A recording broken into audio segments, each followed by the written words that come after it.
We know what he said, we know where he walked, but almost nobody has asked what he actually ate for breakfast. To get that answer, we've got to dig a little deeper into the foundational texts that shaped the entire dietary culture of ancient Israel. It's a world that was literally built on food and the very specific rules that came with it. Okay, so let's dive in. Our investigation starts by treating these ancient texts almost like a grocery list, a catalog of exactly what was available in that specific land for a carpenter's family in Roman-occupied Israel. First things first, grain. Grain was the absolute foundation of their diet. Now, wheat, that was more expensive. But for everyday working families, barley was their daily bread. It was the essential fuel, the stuff that powered a life of hard physical labor in Galilee. Of course, it wasn't just grain. The land itself offered up this amazing variety of fruit. You had grapes, of course, for wine, but also just to eat fresh or dried into raisins. Figs and pomegranates were also super common, providing those essential sugars and nutrients for energy. And you absolutely can't forget the two powerhouses of fat and sweetness, olive oil.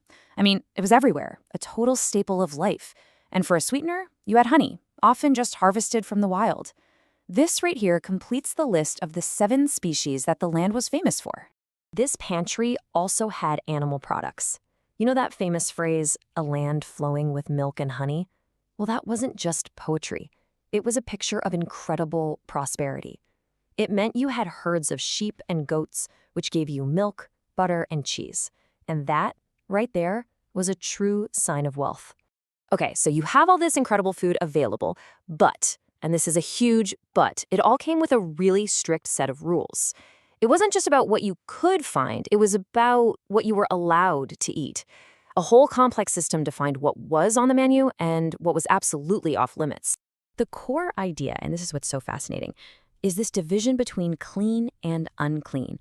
Now, this wasn't about germs or hygiene like we think of it. No, this was about a kind of spiritual order, about holiness. And this code, it dictated every single thing about every single meal. So for land animals, the rule was super specific, and you could see it with your own eyes. An animal had to do 2 things. It had to have a split hoof, and it had to chew the cud. Not one or the other, it had to be both. What does that mean in practice? While animals like sheep, goats, and oxen, they check both boxes. They're clean. But a pig, it was explicitly unclean. And why? Simple. It has the split hoof, sure, but it doesn't chew the cud. It only hit one of the 2 requirements, so it was forbidden. And you see the same kind of logic with creatures from the water, which, for people living in Galilee, was a huge part of life. To be considered clean, a fish needed both fins and scales. For the fishermen among Jesus' disciples, this would have just been second nature. And get this, even if you had a clean animal, there were still 2 parts that were always off limits: the fat and the blood. Those were considered sacred, belonging to God alone. And this was a forever rule that applied to any permitted animal. Okay, so we've got the pantry and we've got the rules. The big question then is, what did an actual meal look like on the table? What was a regular person in Galilee putting on their plate day to day? Bread. It was the absolute staple. It was everything. The first meal of the day was all about function. A piece of barley bread, maybe dipped in olive oil, eaten quickly before work.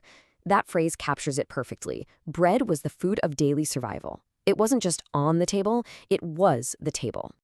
But the texts show a diet that went beyond just bread, painting a picture of simple, hearty meals.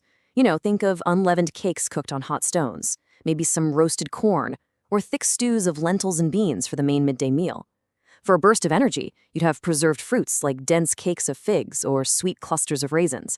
And if a family was doing a little better, they might enjoy butter and cheese from their herds. And then you had the feasts. And this just brilliantly illustrates the contrast. We see Abraham preparing a meal for guests. He's using fine flour for fresh cakes, preparing a whole tender calf, and serving it all with butter and milk. This was an act of lavish hospitality, far, far beyond the daily norm. And the one thing that runs through all of it was olive oil. Remember, it wasn't just a condiment, it was a primary source of calories. But it was also basically medicine. Modern science shows the main fatty acid in olive oil is great for cardiovascular health, and a polyphenol in it called oleocanthal acts as an anti-inflammatory, working pretty much the same way ibuprofen does. This wasn't just food, it was structural to Galilean life and health. So let's see how this all builds a community. These communal feasts were powerful moments of celebration.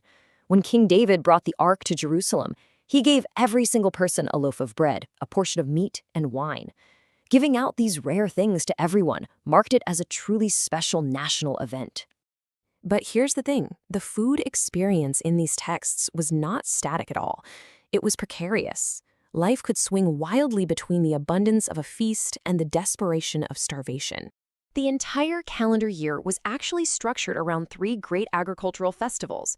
You had Passover in the spring with its roast lamb, the Feast of Weeks, celebrating the first wheat harvest, and the Feast of Tabernacles in the autumn, celebrating the final harvest of fruit, grain, and wine. These feasts cemented cultural memory and the whole rhythm of life. Now, the complete opposite of a feast was the diet of the wilderness. Here, survival depended entirely on this mysterious substance called manna, which the texts say just appeared on the ground each morning with the dew. So, how did it taste? Well, the text gives us 2 descriptions. One says it was like fresh oil, and another says it was like wafers made with honey. It suggests a simple, energy-rich, life-sustaining ration, provided day after day. But the greatest fear was always famine, when the land yielded nothing.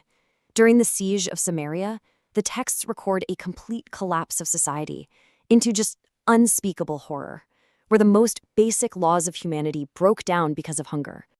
And this brings us to the final, crucial point. This journey through the ancient pantry and its rules reveals that for Jesus and his contemporaries, food was about so much more than physical survival. It defined community, faith, and a relationship to the land, all captured in this single powerful idea: life depends on more than just bread.